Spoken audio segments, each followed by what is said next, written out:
My name is Nabihah Iqbal and I'm here to talk about the process behind my new album Dreamer, which is out on the 28th of April on Ninja Tune.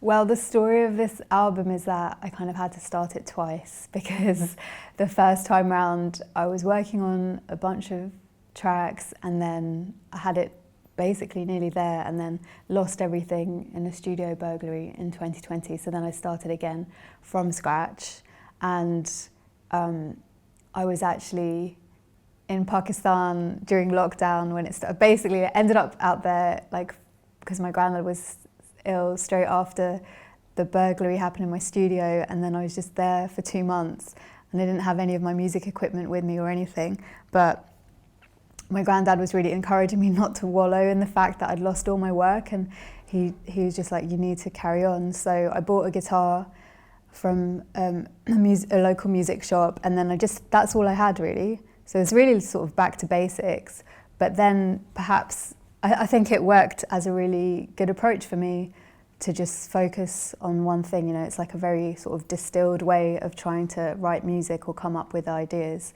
when you're used to normally being in your studio and having like a million plugins and like your production software right there all the time. So yeah, so it was a switch up from that.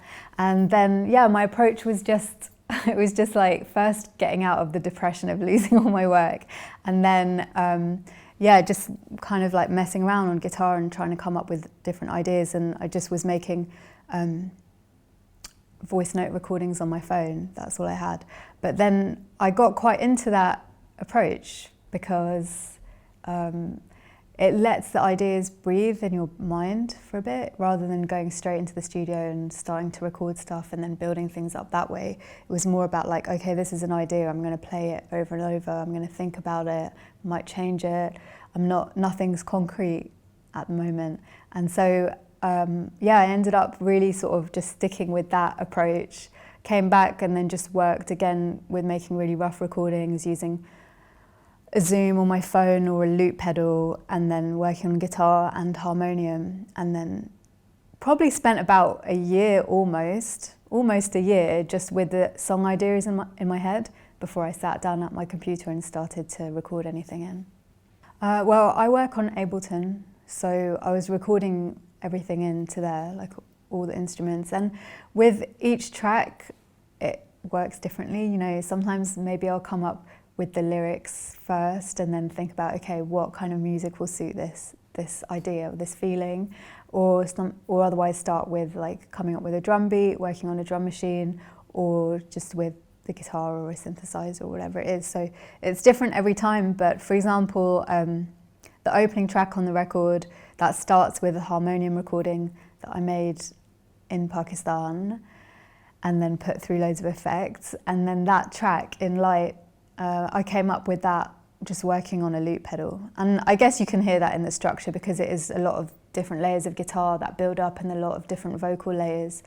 But for me, when I came up with that, it just worked, and I liked that simplistic approach for the opening of what I was trying to achieve emotionally, I guess, and to just like, you know, as like a palate cleanser, like the opening of the album, getting you ready for the rest of it. And then with other tracks, like This World Couldn't See Us, that starts with the most upbeat drum beat I've made. I think it's like 163 or 165 BPM. That was me actually trying to recreate a beat that I'd initially made working in the studio in Devon called Devon Analog Studio, but lost all of that when my studio got burgled. And it's inspired by the B-52s. They're such an amazing band, and even though they're famous for Love Shack, like their back catalogue has got so many good tracks in it. And I remember listening to them and listening to their drum sounds, which are just so epic and just like really have a good energy in them. So I was trying to channel some of that when I came up with that one. Drum machines, so this really basic one, but I just love the sound of it, which is the Alesis SR16. I think that's what it's called, yeah.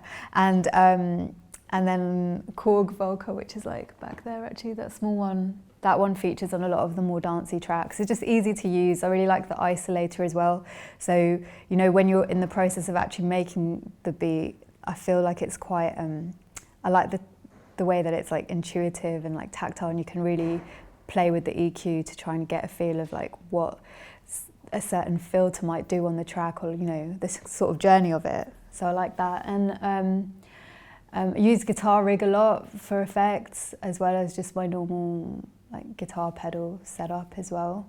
And then, yeah, obviously harmonium, guitar, microKORG, Roland Gaia, those are like my go-to synths. And then, yeah, it was mostly hardware, but there's definitely some software things on there. Like definitely in terms of effects, like I find the guitar rig program so good for just like the kind of vastness of the different sounds you can get out of it.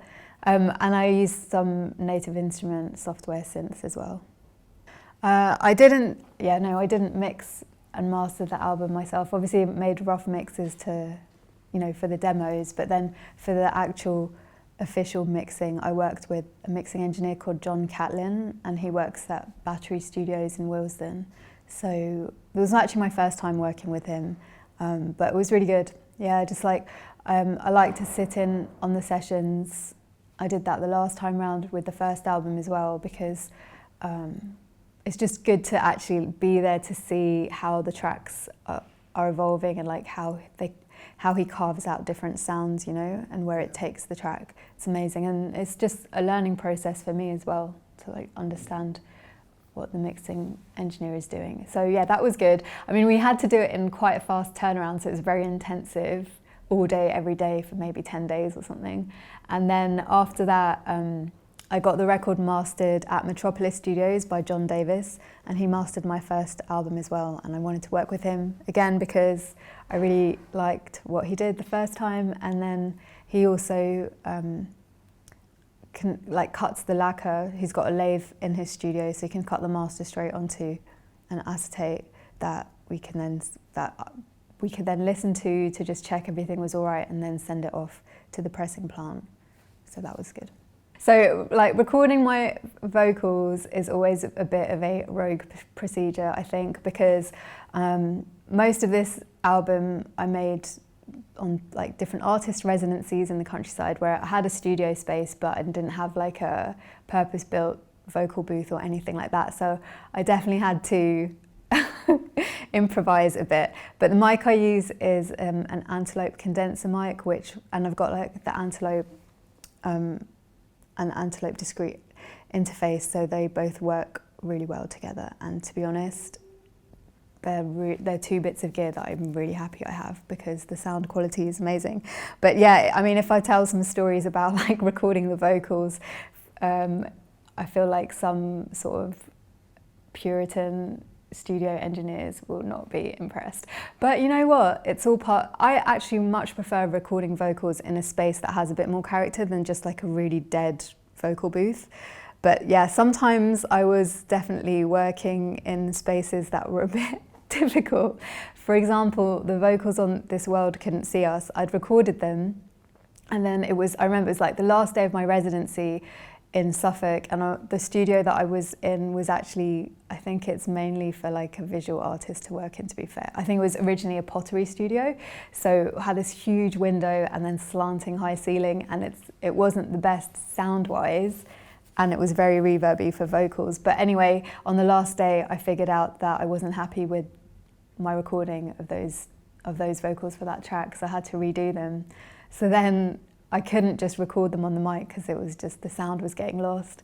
So then I got this huge towel and put it over my head and held it up like this, and then created like my own vocal booth, and then stood there and recorded the vocals. But then the funny thing was, it was like right in front of the huge window, and it's at this place called the Red House, which is it's Benjamin Britten's house that you can visit. So it's like a National Trust kind of vibe, you know, and a lot of old people mainly coming to visit.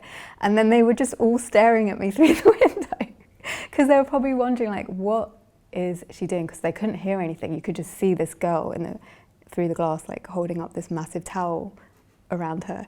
So it must have been quite a funny sight, but I just had to block that out of my mind. Anyway, those vocals made it onto the record, and I think they sound okay. So yeah, when it comes to figuring out when a track is done, it can be tricky, but it really depends, because with some tracks, you know, sometimes you get this sort of creative epiphany moment and you'll just make this track in a few hours after like sort of idling away in the studio for like days on end, being frustrated about not coming up with anything.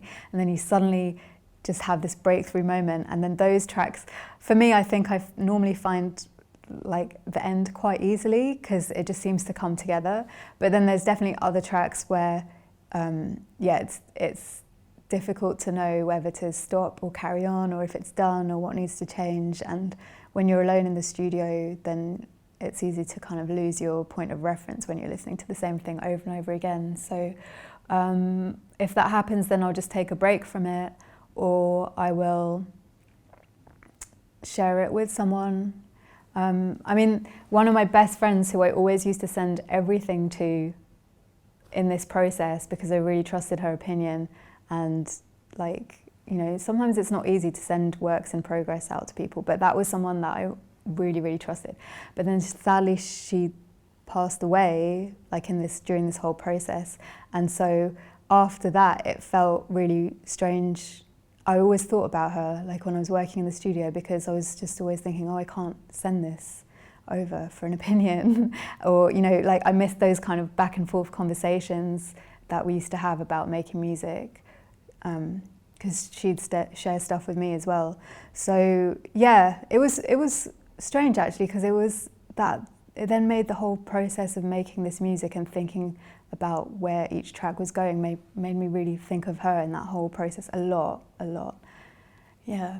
But then, you know, in this whole this whole kind of like chaos of making the new album, there have been a couple of other people who I've been sharing some of the music with, just for a second opinion, you know, when you just don't know whether what you're doing is good or bad or finished or not.